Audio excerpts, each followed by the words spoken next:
qu'il y en a parmi vous qui n'ont jamais entendu parler de non-dualité? Vous? D'accord. Personnellement, j'aime bien parler, c'est un terme que j'ai pris à Jean-Marc Mantel, de perspective non-duelle. Parce que, pour moi, il s'agit plus d'un changement de perspective que de quoi que ce soit d'autre. C'est-à-dire que d'une façon générale, on est comme collé au phénomène existentiel. Et on croit qu'on est ce corps, qu'on est nos pensées, que nous sommes nos émotions, nos sensations, nos perceptions, que c'est notre histoire, notre vie, etc. Et on est collé au phénomène existentiel. C'est un petit peu comme si le champ de vision se rétrécissait à sa plus simple expression, moi. Ou plus exactement, l'idée d'un moi. Et la perspective non-duelle dit, mais attendez, vous n'êtes pas ce que vous croyez être. Vous êtes ce que vous cherchez. Vous êtes ce que vous avez toujours cherché. Vous êtes exactement tout ce que vous espérez être. Regardez.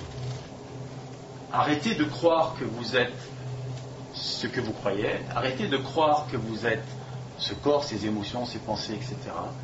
Regardez tout ça de près et vous allez vous apercevoir qu'en réalité, ce que vous croyez être ne fait qu'apparaître au sein de ce que vous êtes. Ce n'est qu'une apparition au sein de ce que vous êtes en réalité. Et ce que vous êtes en réalité, eh bien, c'est bonheur, paix, joie, amour, sérénité, calme, etc., etc. La seconde chose qu'on va voir, qui pour moi est absolument essentielle, c'est que ce qui fait qu'on est collé, il y a plusieurs choses, mais l'une des choses qui fait qu'on n'arrive pas à se décoller, c'est l'idée d'un moi. On croit en un moi, individu séparé. Nous croyons que nous sommes des individus séparés. Nous croyons que nous pensons par nous-mêmes, que nous faisons des choix par nous-mêmes, et que nous agissons par nous-mêmes. Et que cela qui fait tout cela, ça s'appelle un moi. Moi. Mais enfin, c'est quand même moi qui l'ai fait.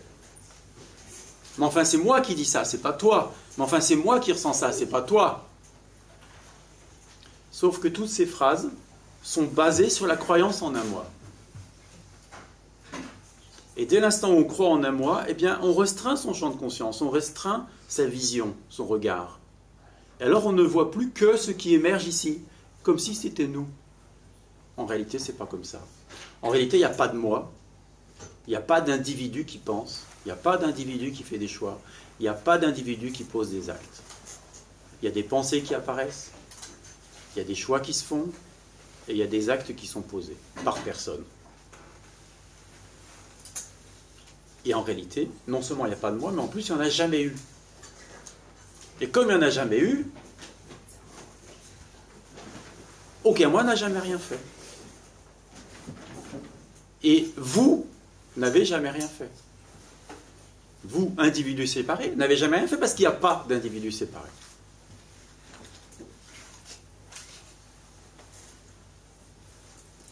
Et pareil, qu'est-ce qui va nous permettre de réaliser cela? Parce que le croire sur parole, ce que je vous dis, serait juste une croyance de plus, ça n'a aucun intérêt. C'est le regard. C'est le regard qui va nous permettre de comprendre, voir, réaliser qu'en réalité, il n'y a pas de moi, qu'il n'y en a jamais eu. Et qu'en réalité, nous sommes le bonheur que nous cherchons. Nous sommes la paix, la joie, l'amour, etc. que nous cherchons. Que rien ne nous a jamais manqué, qu'il n'y a jamais eu de séparation. L'idée de séparation, l'idée de manque ne sont que des idées, que des pensées crues à tort. Parce que c'est conditionné, parce qu'on nous a appris ça, parce qu'il y a un mécanisme presque automatique qui consiste à croire dans les pensées, à croire dans les sensations, à croire dans les émotions, à croire dans les perceptions. Alors qu'en réalité, ça ne dit rien de ce que nous sommes.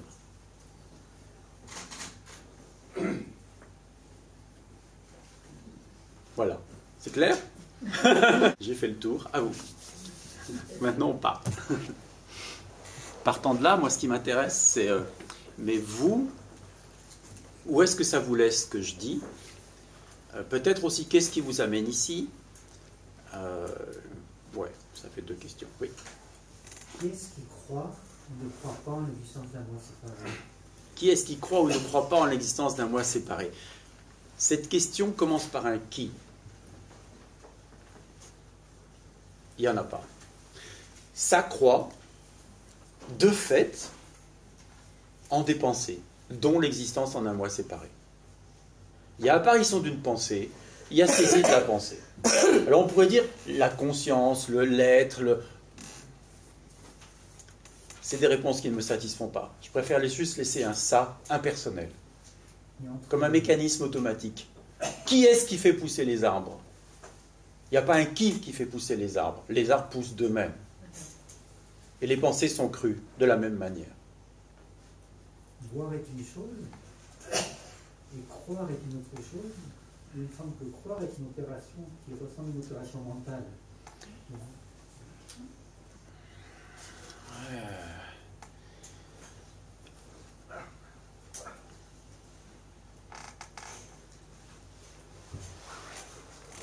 Je ne suis pas sûr à 100% de la réponse, mais ce n'est pas l'impression que j'ai.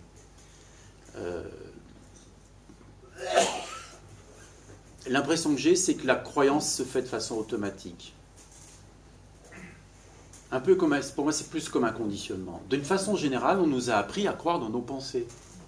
On nous a appris à croire qu'on était responsable de ce qu'on faisait, même de ce qu'on pensait, ou de ce qu'on disait, de nos choix, etc. On nous a appris cela. C'est un conditionnement.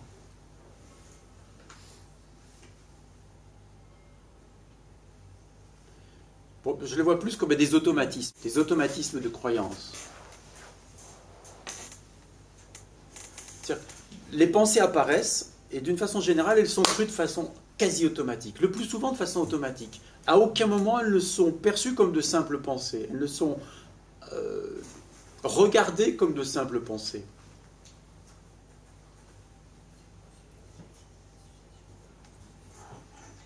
Par exemple, la pensée moi, puisqu'on en parlait tout à l'heure. On croit qu'on a un moi. Qui, un jour, s'est posé la question spontanément, comme ça, mais est-ce que c'est vrai qu'il y a un moi? Il y a la pensée moi, l'idée d'un moi, et c'est cru de façon automatique. On se sent triste. Ben, je me sens triste. Est-ce que quelqu'un s'est un jour posé la question, mais qui c'est le moi qui se sent triste? Et qu'est-ce que c'est la tristesse? Qu'est-ce qui fait dire triste? Il ne faudrait pas que ce soit comme ça. Nos opinions politiques, ou n'importe. Tout ça, c'est cru de fait. À quel moment on se dit, mais qu'est-ce qui me permet de savoir que c'est vraiment vrai que je suis triste, ou que mes opinions politiques sont les bonnes, ou que ce serait mieux si, ou que... Souvent, le plus souvent, c'est pas regarder. Il y a une pensée qui apparaît, elle est prise pour la vérité. Elle est fabriquée par le cerveau. La pensée, le cerveau appartient Est-ce que c'est vrai que la pensée... Organisme, corps, esprit. Est-ce que c'est vrai que la pensée est fabriquée par le cerveau? Qu'en savez-vous, en réalité? Le cerveau, il sert à quoi, alors? C'est une autre question. Oui, Mais qu'est-ce qui prouve que les pensées sont pensées par le cerveau? En réalité, rien. C'est une croyance. Personnellement, j'ai plus l'impression qu'il y a des pensées qui apparaissent comme il y a des sensations qui apparaissent. À tout moment, on a des sensations dans le corps. Si vous regardez votre corps là maintenant, il y a plein de sensations. Dans tous les coins du corps. Et si vous regardez les perceptions, à la fois vous entendez ma voix, mais il y a un bruit de fond, il y a la lumière, il y a les craquements de chaises, il y a tout à la fois, tout le temps, tout le temps, tout le temps. Et tout le temps, il y a des pensées. Mais le plus souvent, la plupart des sensations, des perceptions, on n'y fait pas attention. Et la plupart des pensées, on n'y fait pas attention. Et puis bah, ça me gratte fort. Alors ça, je gratte, enfin le corps se gratte. Et puis, je ne sais pas, n'importe quoi. Il y a quelque chose qui attire mon attention, et l'attention est attirée. Et il y a une pensée qui attire l'attention, et elle est saisie, et elle est crue. Pour moi, les pensées sont perçues, on pourrait dire. C'est le même niveau de réalité. oui, mais on ne pense pas la même chose au même moment. Qu'est-ce qu'on en sait? D'abord, ça arrive qu'on pense la même chose au même moment. C'est sûr, ça peut arriver, mais pas forcément. Pas forcément. Et alors? Est-ce que ça prouve qu'il y a un moi? Est-ce que ça prouve que vous pensez vos pensées? On ne ressent pas la même chose dans le corps non plus. On ne perçoit pas la même chose. Je suis en face de vous, je ne peux pas avoir les mêmes images dans les yeux.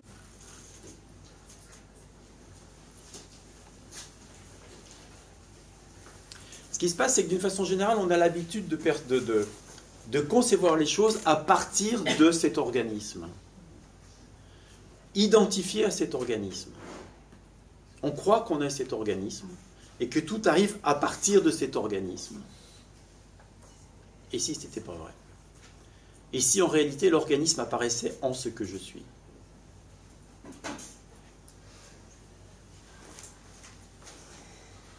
Ne me croyez pas sur parole. Non, non, mais je sais, mais ça fait des années que je me torture avec ça. Oula, arrêtez tout de suite. J'arrive pas. Vous n'arrivez pas à quoi? À dire, je suis pas identité séparée, quoi. Je sens quand même. Mais évidemment que cet organisme est séparé de cet autre organisme. Oui. Et évidemment que c'est pas parce qu'on a réalisé qu'il n'y a pas d'individu séparé qu'on va rentrer dans les arbres. On va les contourner encore quand on se promène. La réalité existentielle, elle demeure. Et évidemment que l'organisme demeure. Mais cet organisme vit en ce que je suis, de même que celui-là, ou que celui-là, ou que le monde entier.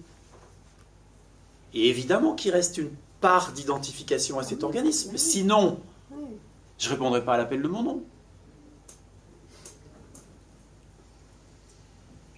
Et, simultanément, ici, je dis ici parce que c'est moi qui parle, mais vous pouvez demander à n'importe quel autre, hein, ils vont vous dire la même chose. Ici, ça ressent beaucoup de choses de ce qui se passe dans la salle et ailleurs, et etc.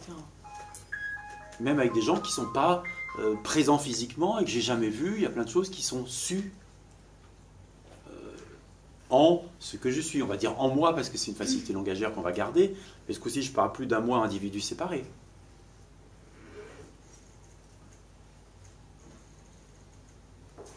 Alors, le voyant ultime n'a pas de limite? Pardon? Le voyant ultime de l'ensemble de la conscience, de l'être, est-ce qu'on peut le localiser ou est-ce que finalement, est-ce qu'il appartient au royaume de l'être? De l'être? Oui, le fait d'être. Ah, une question intéressante. Pour moi, il y a plusieurs choses. Oui, si vous pouvez au moins mettre les téléphones sur vibreur ou les couper, c'est gentil. Merci. La première chose quand on commence, par exemple, cette démarche, ce qu'on voit tout d'abord, c'est qu'il y a saisie. C'est-à-dire que nous croyons être ce corps, nous croyons nos pensées, nous croyons que nous posons des choix, que nous posons des actes, etc.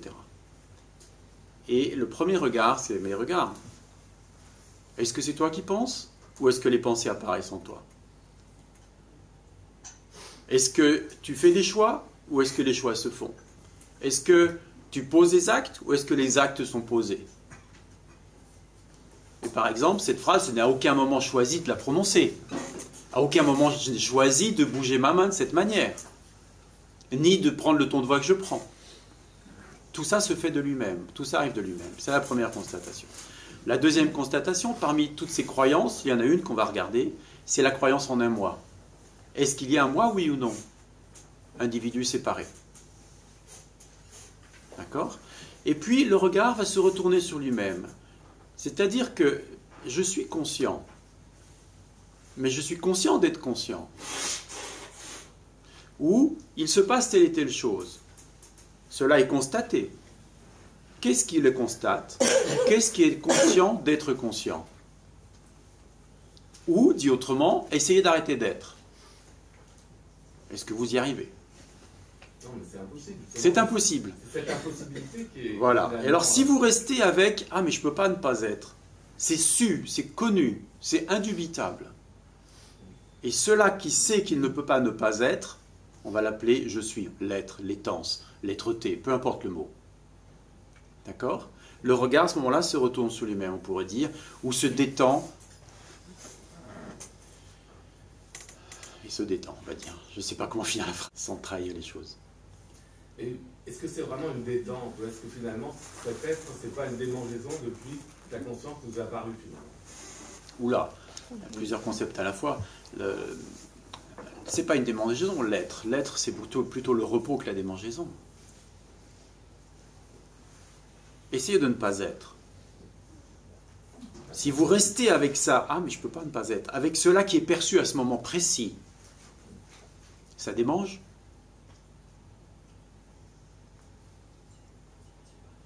Ou est-ce que c'est plutôt calme? Et quel rapport ça a avec la vie quotidienne, avec ce qu'on connaît de nous d'habitude? Est-ce que ça s'inquiète pour nous? Est-ce que ça cherche quelque chose? Est-ce que ça change d'état selon que le corps est en bonne ou en mauvaise santé? Selon qu'on vit des émotions agréables ou désagréables, disons? Selon qu'on est jeune ou vieux? Ou est-ce que c'est tout le temps là? Pareil, semblable. Pareil, si ça ne vous parle pas, essayez de ne pas être, alors réalisez que tout ce qui se passe, vous le constatez.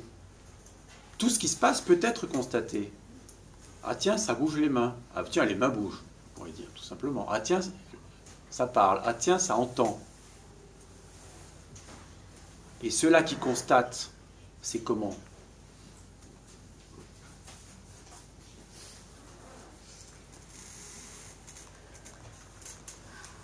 Et qui constate? S'il n'y a pas de moi, qui constate? Et s'il n'y avait pas de qui? Vous partez de l'idée qu'il faut qu'il y ait quelqu'un quelque part. Et s'il n'y avait personne?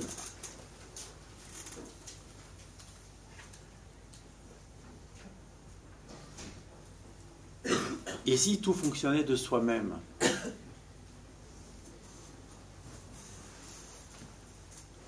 Ça chamboule. Vous voyez, on a tendance à penser qu'il faut qu'il y ait quelqu'un qui soit aux commandes. Alors on dit, mais qui?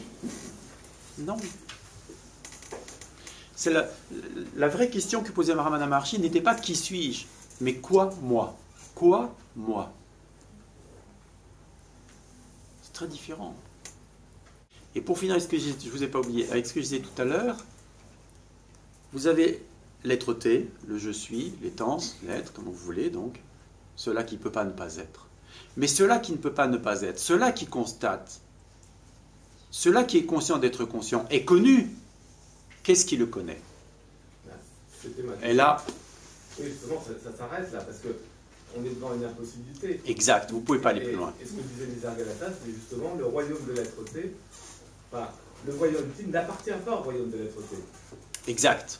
Et c'est ce paradoxe-là qui fait que la conscience, je veux dire, il y a une limite, on ne peut que s'établir dans l'être T, ce qui est déjà pas mal d'ailleurs.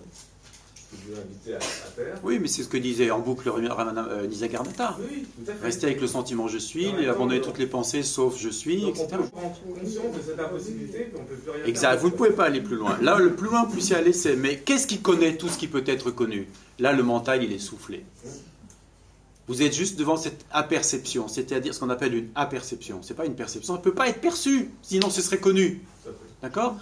C'est une aperception, c'est-à-dire qu'on en a le goût, le parfum, on le sait, c'est indubitable, insaisissable, inconnaissable.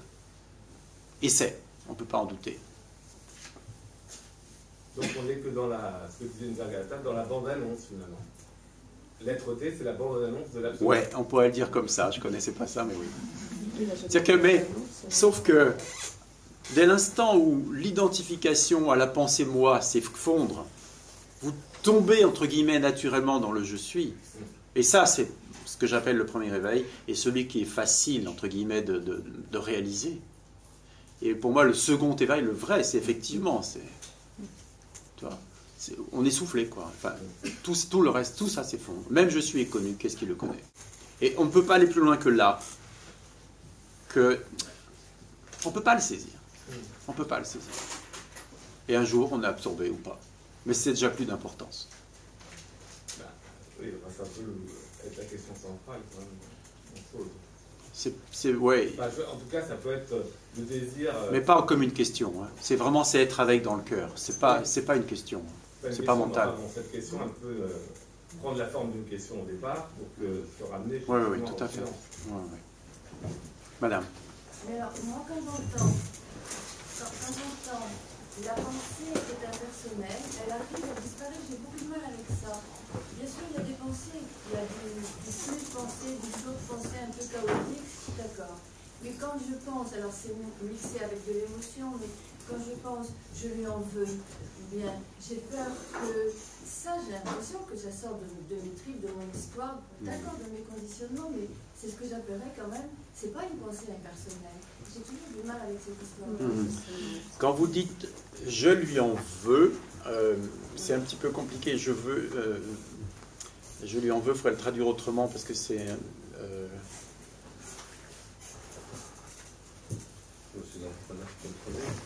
je suis en colère contre lui, par exemple. Ce serait plus facile si on prend quelque chose comme ça. Il y a toujours deux pensées juxtaposées. La pensée « je » et la pensée « colère ». C'est-à-dire qu'il y a colère contre quelqu'un et il y a appropriation. Je suis en colère contre lui. C'est corporel. Oui, bien sûr que c'est corporel. Mais bien sûr que c'est corporel. Bien sûr que c'est corporel.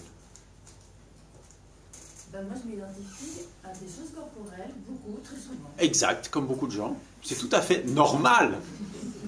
Moi aussi. Mais oui, mais... On les mains, ceux qui mais on les dénonce. mais sinon, vous ne seriez pas là. Mais donc, c'est quand même personnel. C'est personnel. Ah. Oui. C'est bien, on peut dire que oui, c'est bien à cet organisme-là que ça arrive. Ça ne veut pas dire que ça arrive à un individu séparé qui choisit d'en vouloir à l'autre et qui est en colère contre qui est réel. Moi, je suis en colère contre toi. Ça ne veut pas dire qu'il y a un moi et un toi. Individus séparés qui ont choisi de se mettre en colère l'un contre l'autre ou de se faire une méchanceté. Non, mais personne ne dit ça. Mais c'est ça que je dis. Je définis spécifiquement le moi comme l'idée d'un individu séparé qui pense par lui-même, qui pose des choix par lui-même et qui pose des actes par lui-même. L'auteur de tout. Pardon? Qui serait l'auteur de tout. Qui serait l'auteur, oui. Oui. Évidemment, la personnalité demeure. Évidemment, les conditionnements demeurent. Et évidemment que lorsque la pensée moi s'effondre, l'idée d'un moi s'effondre, lorsque la croyance dans un moi s'effondre, les autres croyances ne s'effondrent pas toutes d'un coup. Ce que j'appellerais l'ego ne va pas s'effondrer d'un coup. Et ça ne s'effondrera peut-être jamais, parce qu'il y a besoin que le regard se porte dessus sur ces autres croyances pour qu'elles soient vues comme fausses et donc qu'elles s'effondrent. Et si le regard ne se porte pas dessus, elles vont continuer. Donc dire les pensées qui arrivent sont des pensées impersonnelles, ce qu'on entend souvent, c'est quand même un peu une facilité de langage. Mais ne vous accrochez pas aux mots. Parce que les mots vont toujours trahir la chose, tout le temps, tout le temps. Les mots, ils sont juste là pour indiquer une direction, pour montrer quelque chose. D'accord? Si impersonnel vous gêne, mettez un autre mot qui vous convient mieux. Ça n'a pas d'importance en soi. L'important, c'est que vous compreniez que vous êtes l'auteur, vous n'êtes pas l'auteur. Est-ce que c'est vous qui pensez ou est-ce que les pensées apparaissent? Est-ce que les choix se font ou est-ce qu'il y a un moi qui pose des choix, qui fait des choix? Et est-ce que vous choisissez de dire tout ce que vous dites et de hocher la tête quand vous l'hochez, ou est-ce que ça se fait de soi-même? Ça, c'est le premier point. Le second point, c'est mais qu'est-ce qui me fait croire qu'il y a un moi? Qu'est-ce qui me fait croire qu'il y a un moi? Que c'est à moi que telle et telle chose arrive? Que c'est moi qui ai fait telle et telle chose, ou qui n'ai pas fait telle et telle chose? Qu'est-ce qui me fait croire qu'il y a moi? Mais qu'est-ce qui fait croire qu'il n'y a pas de moi? Exact. Qu'est-ce qui fait croire qu'il n'y a pas de Père Noël?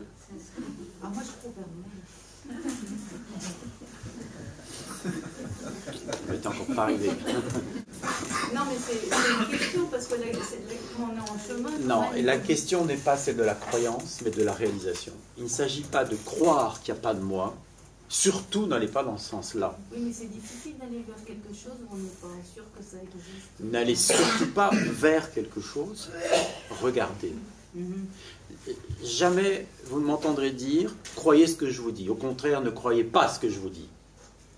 Laissez la porte ouverte au fait que ce soit possible et regardez par vous-même. C'est pour ça aussi que je ne vais pas parler pendant 1h30 tout seul et je vous pose des questions et je vous demande de m'interroger. Parce que ce qui m'a cru, moi j'entends bien, enfin, je suis capable de me dégager de certaines histoires crues. Oui. Mais c'est difficile de se dégager de l'histoire que je crois que je suis un moi, alors que pour moi je suis un moi. Ben oui, mais quand vous étiez enfant, vous croyiez au Père Noël. Et en plus, vous y croyez toujours. Peut-être même vous avez cru au Prince Charmant. Oui. Est-ce que vous y croyez encore? Oui. Je peux rien faire pour vous. Ça a l'air de lui aller bien, non? Oui, mais tant mieux. Ben justement, donc je peux rien faire pour elle. Elle va très bien. Non, Non. mais je rigole pas en posant cette question. Non, mais je sais bien. Je pense que c'est enfin, je veux dire, c'est compliqué d'être en recherche sans trouver et de se dire est-ce que je continue ma recherche, quoi. Ok, arrêtez de chercher là maintenant tout de suite. Vous pouvez prendre la recherche en sortant. Arrêtez de chercher là maintenant tout de suite. Déposez la recherche. C'est comment? C'est là, Qu'est-ce qui est là? ben moi. Ouais. C'est comment? C'est comment d'être là? Eh ben, c'est comment il fait chaud, il y a des émotions parce que tout le monde me regarde, voilà, et puis il y a un gros point d'interrogation qui se présente, voilà. Déposez tout ça. Mhm. Déposez l'existentiel. Déposez le point d'interrogation. Déposez l'émotion. Déposez le chaud dans le corps. Déposer, ça veut dire mettez de côté, laissez être sans rien en faire, négligez-le, je sais pas, peu importe le mot, changez le mot s'il ne vous convient pas. Ne pas s'en préoccuper. Qu'est-ce qui demeure? Ben, le fait d'être là, Là, ici, présent, et c'est comment? ben, c'est toujours inconfortable parce que tout n'a pas été déposé. Et en même temps, forcément, quelque part, ça sent ce qui est en amont de tout ce qui arrive, de tout ce Oui, qui se cette passe. perception, je l'ai, parfois. Oui. Donc, Là, tout de suite. c'est sur ce support, en fait, que je me base pour me dire que ça doit exister. Mais ce support, est-ce qu'il va et vient ou est-ce qu'il est tout le temps là? Eh ben, pour moi, il apparaît en méditation. Mais le tout le temps, non, parce que je suis emportée tout Vous le temps. n'en êtes pas toujours consciente, mais est-ce qu'il disparaît ou est-ce qu'il est là et que vous n'en avez pas conscience? Oui, peut-être qu'il n'est pas perçu. Parce que l'agitation... Ok. Et ce support, est-ce qu'il a l'idée d'un moi, individu séparé, là, qui manque quelque chose?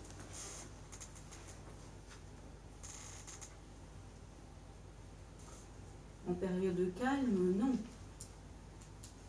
Le support, parfois, il n'est pas calme? Ben, c'est difficile parce que bon, je le connecte que quand je suis calme, quoi. Quand je suis en vie, je le connecte pas. Donc c'est compliqué de... Enfin, je sais pas si vous voyez ce que je veux dire. Si, si. Donc comme je le connecte que dans des moments de calme, il peut que être calme. Comment vous sentez là tout de suite? Ben, comme je vous ai dit. C'est constaté. Mhm. Vous en êtes consciente. Oui. Qu'est-ce qui est conscient du fait de votre état là maintenant? Les autres, vous pouvez poser la même question. Hein. Qu'est-ce que vous ressentez là maintenant? Et ceux-là qui le constatent, ceux-là qui est conscient de comment vous sentez là maintenant, c'est comment?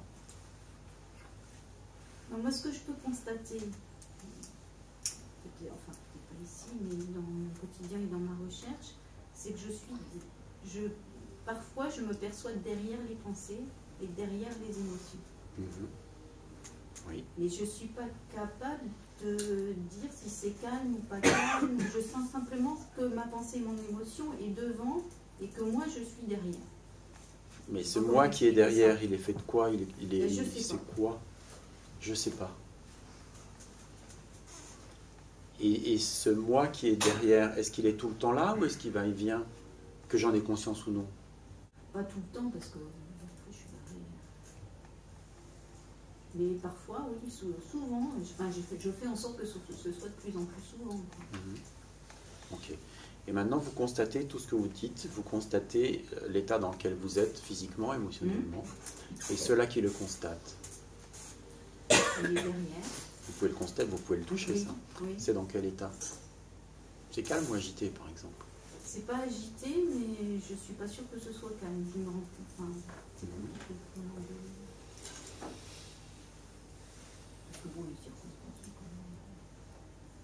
Non, venez pas en avant-plan, restez en arrière-plan, vraiment. Restez avec cela qui constate, avec cette conscience d'être consciente, on va dire. Hein. Regardez cette conscience d'être consciente, le fait d'être consciente d'être consciente. Regardez cela qui constate. Oui, c'est pas bien.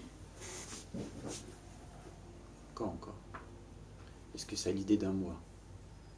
Est-ce que c'est en recherche? Est-ce que ça a l'impression qu'il lui manque quelque chose? Qui manque, non. Mais l'idée d'un moi, je suis pas sûre. En tout cas, il n'y a pas de manque. Est-ce qu'il y a une recherche? Toujours cela qui constate.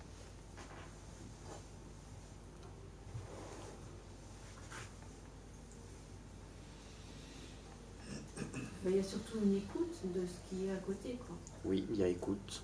Moi, je dis souvent regard, mais changez le mot si vous ne convient pas. Mettez écoute, mettez constater, mettez un autre mot, peu importe. Hein. Oui, il y a écoute. Et c'est une écoute comment? Elle juge cette écoute? Bienveillante. Bienveillante. Une écoute bienveillante, attentive, ouverte, sans jugement.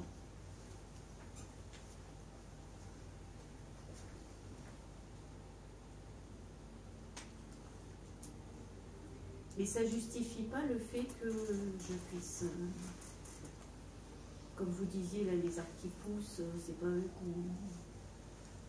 Moi, quand je fais des choix, pour moi, c'est moi qui fais le choix. C'est pas, comment dire, une pulsion de vie, une énergie vitale qui bouge à ma place, quoi. Parce que c'est un peu ce que... Voilà. Et cela qui constate, cela qui est conscient d'être conscient, est-ce que ça fait des choix? Non. Non.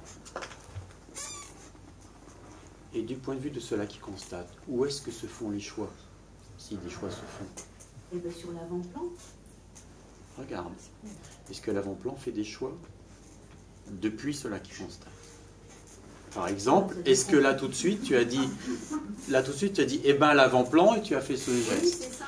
Est-ce que l'avant-plan a décidé de dire, eh ben l'avant-plan, et est-ce que l'avant-plan a décidé de faire ce geste? Ou est-ce que ça s'est fait? Bah, moi, je crois que les gestes que je fais sont aussi une partie de ma construction. Ça, c'est ce que tu crois. C'est mon histoire, quoi. Oui, c'est l'histoire de cet organisme, c'est une construction, c'est des conditionnements, c'est on ne sait pas quoi, c'est l'expression de ce corps, peu importe. Est-ce qu'il y a un choix? Même dans tes conditionnements, est-ce que tu as choisi d'être conditionné de telle et telle manière? Bah, je pense par certains côtés, oui. C'est pas pour... Enfin, je veux dire...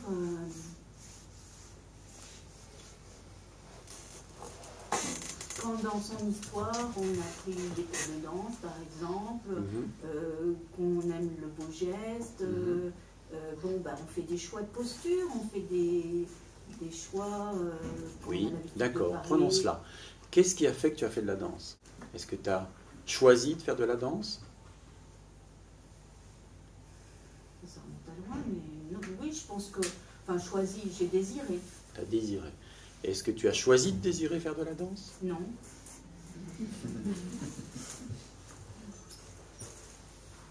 Tu vois ce que je veux dire? C'est-à-dire, si tu remontes la chaîne, tu t'aperçois que, ah ben non, je n'ai pas choisi. Il y a un désir qui est apparu, tu as fait de la danse, ça t'a plu, et tu n'as rien fait pour que ça te plaise, ça t'a plu, tu n'as pas choisi que ça te plaise, et tu as fait de la danse. Et l'amour du beau geste, tu as choisi d'avoir l'amour du beau geste? Non. Non.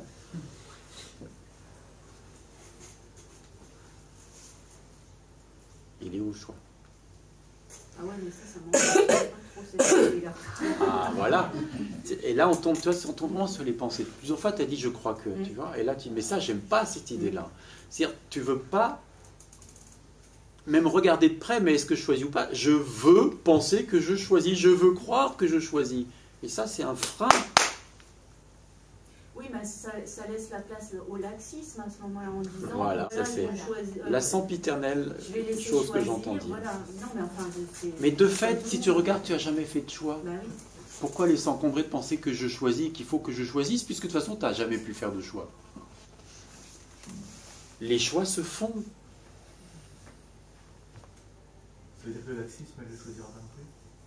Mais non, mais de toute façon, la question du laxisme, pour moi, n'a pas de sens. Imaginez qu'un enfant traverse la rue, qu'une voiture arrive. Combien il y en a parmi vous qui ne vont pas l'arrêter sans une demi-seconde de réflexion? Ça va se faire, c'est automatique. La vie prend soin d'elle-même, j'ai envie de dire. C'est automatique. Il faut un sacré conditionnement pour ne pas l'arrêter, le gamin. Oh, c'est pas le mien, je m'en occupe pas. Mais d'ailleurs, c'est pas du laxisme, c'est la folie du mental. Mais penser qu'on va être laxiste si on abandonne l'idée qu'on fait un choix, c'est penser. Est-ce que c'est vrai? Ce que vous voulez dire, c'est qu'il n'y a rien à faire, qu'il faut simplement laisser faire. Ça n'empêche pas de poser des actes. Non, d'accord. Je dirais même pas ça, c'est encore trop. Je dirais que tout arrive de soi-même. C'est-à-dire que dans le passé, tout lui est arrivé de soi-même. Ce qui est arrivé de soi-même. J'ai pas eu. Voilà. On a vu pire. Tout arrive de soi-même, tout est toujours arrivé de soi-même. Ne me croyez pas sur parole. Et le fait d'observer, par exemple, d'être à l'écoute, Ouais. ça arrive de soi-même. Ah oui. C'est-à-dire que là, on est en train de discuter, on dit ça, et on se dit, bah, pourquoi pas, on va faire cette expérience. Oui, Mais au départ, il y a quelque chose qui a été émis, exact. on a reçu, Exact. on a choisi de recevoir. Et Exact. voilà. Oui.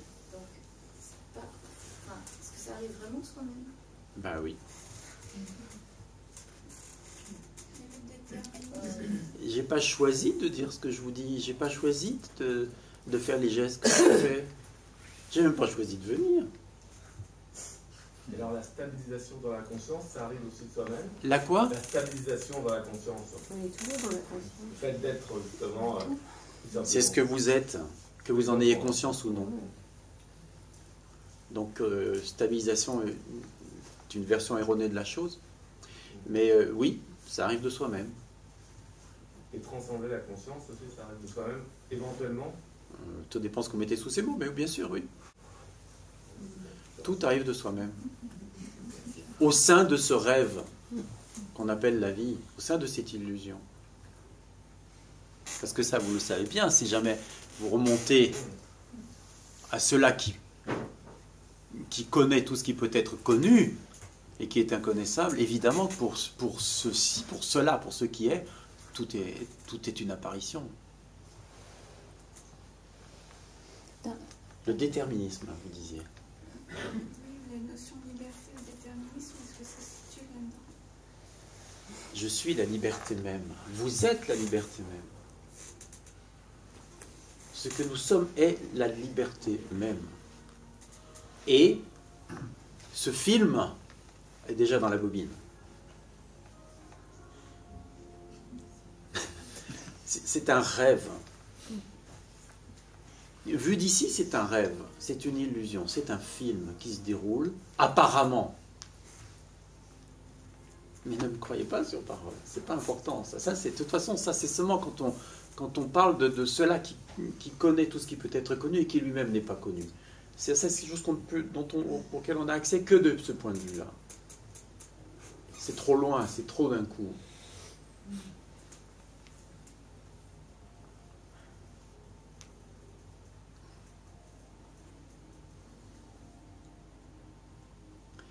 Cependant, si vous lisez Ramana Maharshi, Nisargadatta Maharaj, des gens comme ça, ils vous le disent tout le temps en boucle, c'est un rêve, c'est une illusion.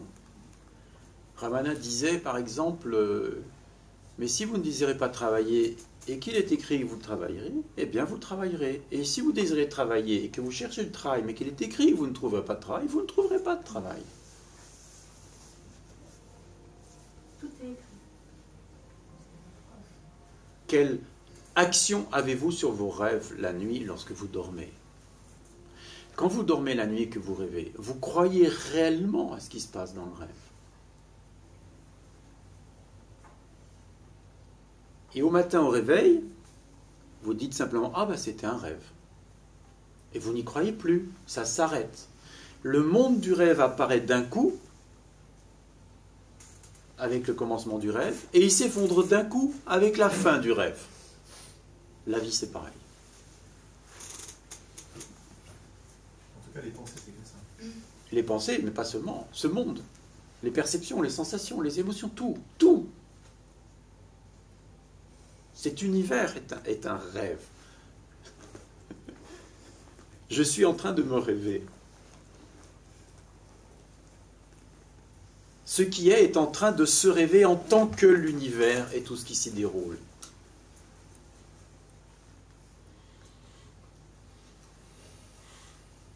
Vu d'ici, ne me croyez pas sur parole, surtout pas.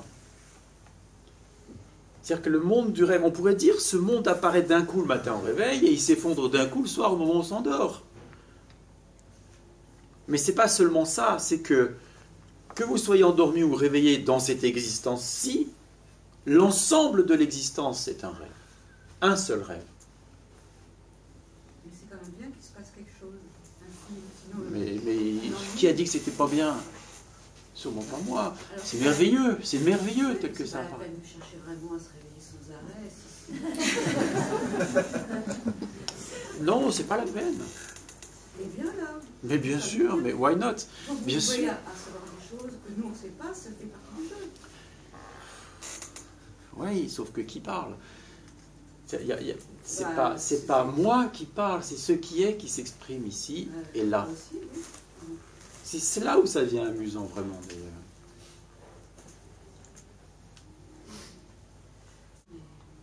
Ça me paraît un peu duel tout ça quand même. J'ai dire le corps, je ne suis pas le corps. Mais ce que j'ai dit que j'étais pas le corps? Vous avez dit qu'on s'identifiait au corps. Oui. Vous avez dit ça? Vous avez dit Oui. ça.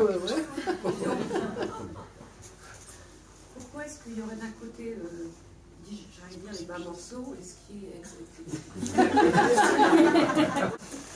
Ne me fais pas dire ce que je n'ai pas dit. Mais c'est ce que vous dites. Non.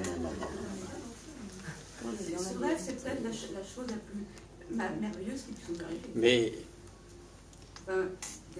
qui arrive? C'est la merveille qui arrive, mais pas qui nous arrive. Parce que dans ce qui nous arrive, vous entendez à moi, enfin à nous les uns les autres, individus séparés. Si on était tous collés, ce serait embêtant. On pourrait même Mais pas évidemment, mais c'est pas de ça dont on parle. D'abord, j'ai rien contre l'identification et je ne mets sûrement pas à la trappe le corps et le reste.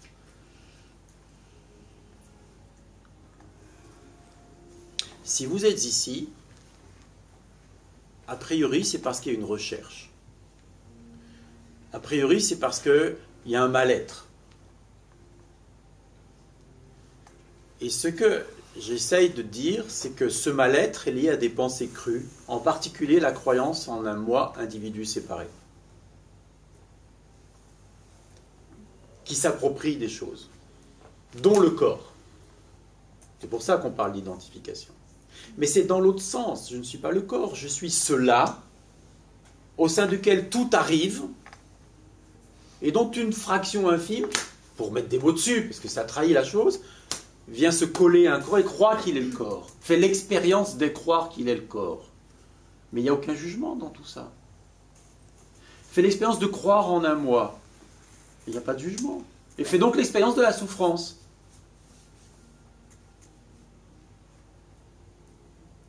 Merci. Vous voyez vraiment depuis l'autre côté autant que vous pouvez. Il n'est pas le corps, mais il a un corps, cet individu. Donc, il a un corps. Quel individu? On est des individus. On est quoi alors? On n'est pas un moi, on est des individus. Chaque individu a un corps. Vous croyez que vous êtes... Non, je ne crois pas. Donc, je suis d'accord avec ça. Je ne suis pas le corps, mais j'ai le... Enfin, oui. Il y a un corps qui est là. Qu'est-ce que c'est qu'il y a un corps? L'individu. Ce que vous appelez l'individu. Il est fait de quoi, cet individu? Il est quoi? Comme disait Ramesh Balsekar, organisme corps-esprit. Non, l'organisme corps mental. Oui, corps mental, oui. L'organisme corps mental n'est pas ce que je suis. Non, mais il se passe l'organisme apparaît en ce que je suis. On est un contenant quand même, on est un contenant. On est un contenant de quoi? cette conscience qui passe à travers ce contenant. Cette conscience universelle. Donc nous sommes le contenant de la conscience. Il y a la conscience et chaque... oui. Nous sommes le contenant de la conscience. Je prends. Disons que nous sommes le contenant de la conscience. Mais il y a de la conscience là, il y a de la conscience là, il y a de la conscience là, il y a de la conscience là. Et vous êtes le contenant de la conscience là, de la conscience là, de la conscience là et de la conscience là. Voilà ce que vous venez de dire. Et c'est exactement ce que je dis.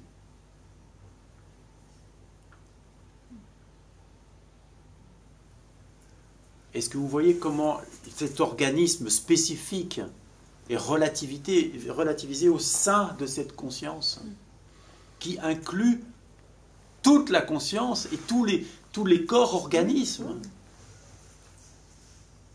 Comment on passe de « je suis ce corps » à « tout est contenu en ce que je suis ».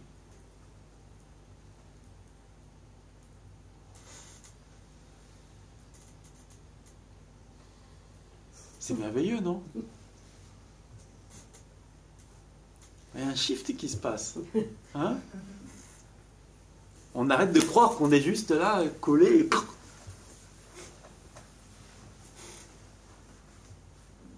que ce qui est vécu soit vécu, est-ce qu'il ne faut pas qu'il y ait une croyance que ça se vit, qu'on le vit justement? Ça dépend quoi? S'il n'y a pas quelqu'un pour croire, enfin, quelqu'un, bref, s'il n'y a pas une sensation que ça existe, est-ce que ça peut exister? Je sais pas, c'est pas très clair. Non, mais que quoi existe, par exemple? Ce qui est vécu. Oui. Il faut un support pour que ce soit vécu. Support, oui. Voilà. Exact. Si ce support ne croit pas qu'il existe en tant que... S'il n'a pas de croyance qu'il est un support, est-ce que ça peut exister? Mais regardez les rêves, il n'y a pas de support. Dans les rêves, vous rencontrez 10 personnes, 20 personnes, 50 personnes, il n'y en a pas. Il y a peut-être un support, il y a peut-être un support de conscience. Oui, je veux dire, il y a pas, si vous rencontrez 20 personnes dans le rêve, il n'y a pas 20 personnes en réalité, il n'y a que vous. En train de rêver, en plus. Oui, mais là, c'est pareil. Le support, il est dans la conscience. Ouais.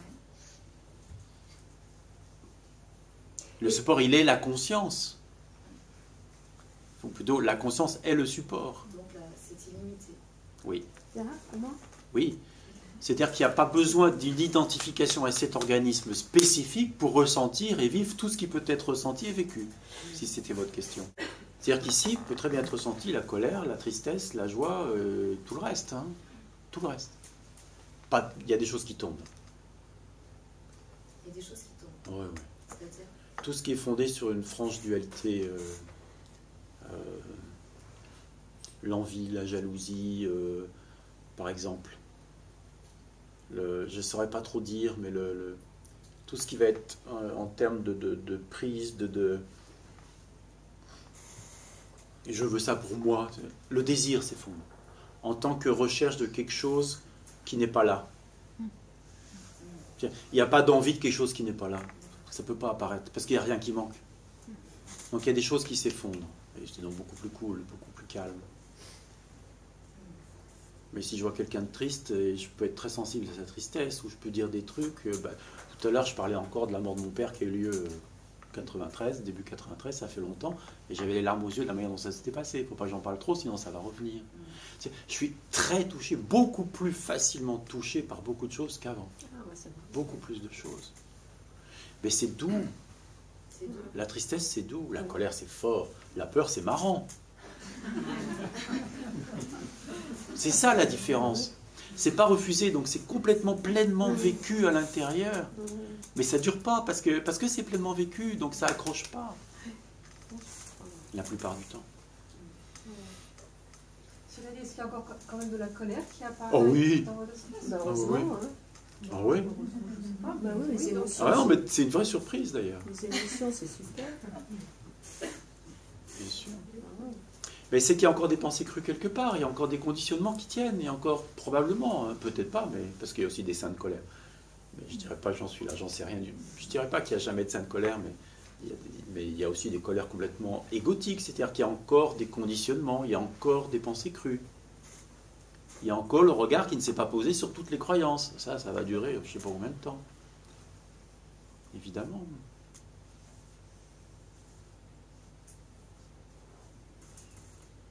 Il y a des émotions pures aussi, être ému de compassion, comme on dit. Ça, pour moi, c'est pur, il n'y a pas de pensée là derrière. Il y a aussi une sainte colère, entre guillemets, où il n'y a pas de pensée, où il y a simplement la justesse qui devient vaf.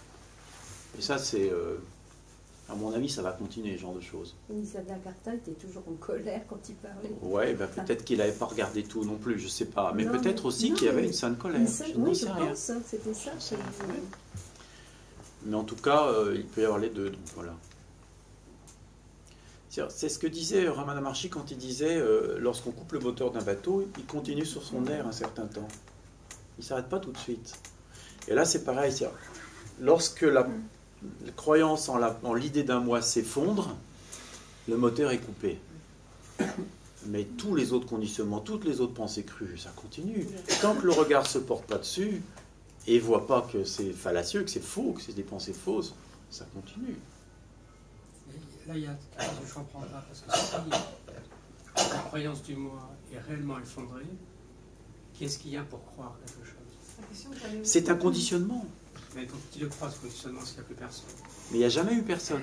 On est d'accord, mais qui le croit? Non, mais pas qui, il n'y a pas de qui. C'est cru. Non, c'était juste pour reprendre ce que vous avez dit juste avant. Oui. Mais c'est ma réponse, c'est un conditionnement. Et qui cru par qui alors? Mais qui n'est pas cru par quelqu'un. Donc à ce moment-là, il n'y a pas de... Qui se produit, le conditionnement se produit. C'est difficile. C'est difficile. Mais oui, comme chez un animal, à la limite, est-ce qu'un animal a besoin d'un moi pour être conditionné, assis et il s'assoit? On lui dit assis, et puis on lui appuie sur les fesses, et on lui donne une récompense quand il s'assoit. Il comprend, assis égale récompense. On me dit assis, je m'assois, j'ai une récompense. C'est un conditionnement, il n'y a pas besoin d'un moi. Il n'y a pas besoin d'un moi pour ça. Non, vous croyez qu'il y a besoin d'un quelqu'un? Le conditionnement peut arriver sans moi, mais à ce moment-là, il ne laisse aucune trace, donc il n'a pas d'importance. Le conditionnement arrive toujours sans moi, parce qu'il n'y a pas de moi. Non, et il peut laisser des traces ou pas, et de toute façon, ça n'a aucune importance, oui. Si le conditionnement arrive avec un moi, il laisse des traces. Mais il n'y a pas de moi, il n'y en a jamais eu. Non, mais s'il y a une croyance en moi, après, bon, après on peut parler sinon, mais... S'il y a une croyance en un moi, un conditionnement laisse des traces. Mais qui est croyance en un moi ou pas, un conditionnement laisse des traces. La croyance en un moi est déjà un conditionnement. Qui est-ce qui croit? Personne. Il n'y a personne qui croit ou qui ne croit pas. Ça arrive. Oui, mais ce concept arrive, mais qui le fabrique? Enfin, c'est ça, le mental, le témoin, je ne sais pas. Ça apparaît, je ne sais rien, moi. Pourquoi il y a des roses et des tulipes? Ça n'a pas d'importance. Ce qui est constaté, c'est que ça apparaît. Le moi est un conditionnement. La croyance en un moi est un conditionnement, comme les autres. C'était pas la fin de quoi que c'est difficile parce que oui. Quand on parle, je voulais juste te dire si quand le conditionnement, la croyance du moi s'effondre, si un conditionnement apparaît de colère ou n'importe quoi de réaction, il ne laisse pas de traces. C'était juste par rapport à tout ce que Ah oui, exact, oui, c'est-à-dire que lorsque ça se met en colère, il n'y a pas de trace, c'est pour ça que c'est il n'y a aucune trace. Ah oui, tout à fait. Et donc si le moi est complètement effondré, il n'y a même plus de regard à avoir puisqu'il n'y a plus de trace. Je fais ça, je veux dire les choses. Non, ça ne laisse pas de trace, ça ne veut pas dire que le regard ne se porte pas dessus. Ça ne veut pas dire qu'il n'y a pas un regard à poser dessus parce que ce serait beaucoup trop d'efforts. Ça ne veut pas dire que le regard ne se pose pas dessus. À un moment donné, ce qui arrive aussi, c'est qu'il y a interpellation. Tiens, ça s'est mis en colère, comment ça se fait? Qu'est-ce qui se passe? C'est surpris. Alors le regard se porte. Ah, il y a telle pensée qui est apparue que je n'avais même pas vue. Ah, c'est drôle, pouf, ça s'est terminé, circulé, il n'y a rien à voir. Tu vois? Oui, et pareil pour tout le reste. Mais parfois, ça n'interpelle pas. Donc le conditionnement peut continuer à se jouer. Ça répond à la question comme ça? D'accord. Vous aviez commencé quelque chose, je crois. Oui, en fait, je rebondis sur ce que vous venez de dire, et quelque chose que je ne comprends pas très bien. Vous dites, donc la colère arrive parce que le regard n'est pas porté sur une pensée crue. Et dans votre cas, qu'est-ce qui empêche que le regard soit porté? Bon, rien. Et s'il est tourné vers autre chose, il est tourné vers autre chose.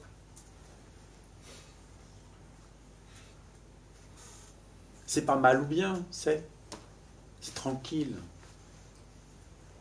Quand ça se met en colère ici, ça rigole. ça oublie. Même si ça n'a pas vu la pensée, ça oublie. Ça n'a pas fait brancher la porte, que c'est déjà oublié. Puis ça revoit la personne 10 minutes après, ça lui fait un bisou et un câlin, parce que de toute façon, ça ne se souvient même pas que ça avait été en colère. Ça ne laisse pas de traces, comme il dit. Oui. Et pareil pour le reste. Oui, mais comment se fait-il qu'il y ait une pensée qui apparaisse et que vous ne l'ayez pas vue?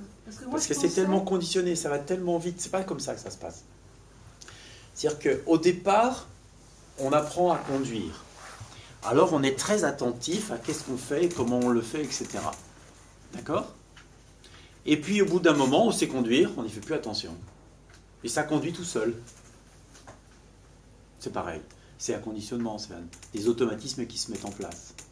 Et puis parfois, on doit aller à un endroit, mais d'habitude on passe toujours par là pour aller ailleurs. Ah zut, on a raté le chemin, on a bêtement suivi le chemin qu'on suit d'habitude, et que c'est pas du tout celui-là qu'on devait prendre. Pourquoi?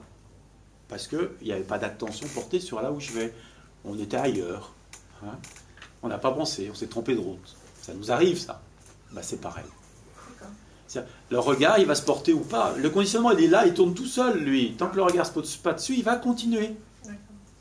Mais le regard, il va se poser dessus un jour par inadvertance, ou parce qu'il y a quelque chose qui étonne, qui apparaît, ou parce que quelqu'un dit, mais t'as vu là ce que t'as dit ou ce que t'as fait? Ah bon? Ah oui, ah tiens, oui. Tu vois? C'est pas... La recherche s'arrête. Je comprends. Donc comme la recherche s'arrête, tout est bienvenu. En fait, tout est bienvenu. C'est ça la différence aussi. Ça veut dire qu'en fait, il y a une acceptation des autres sans problème. Pardon? Ça veut dire aussi, hein, s'il n'y a plus de... On accepte tous les autres sans souci. Pas forcément dans la seconde. Très... Pas forcément tout de suite dans la seconde. Parfois ça accroche parce que ça vient frapper une croyance, ça vient frapper un conditionnement. On peut dire non encore. Ah oui. Bien sûr. Plus facilement qu'avant. Je suis étonné parfois des réactions que j'ai jamais eues avant. Tout d'un coup, il y a un truc qui sort. Ah ouais, tiens. Ah d'accord. Mais avant, ça se faisait pas. Ouais. Qu'est-ce qu'il va penser? Ouh là là. Tout simplement, ça ne me venait pas à l'esprit. Mais là, ça ne me vient pas à l'esprit, ça sort. Ouais, c'est bien ça. Est-ce que cette disparition des conditionnements pour vous, ça s'est fait d'un coup ou ça a été graduel? Non. C'est pas d'un coup, c'est un après-coup, c'est petit à petit et c'est pas fini. D'accord. Et après coup de quoi?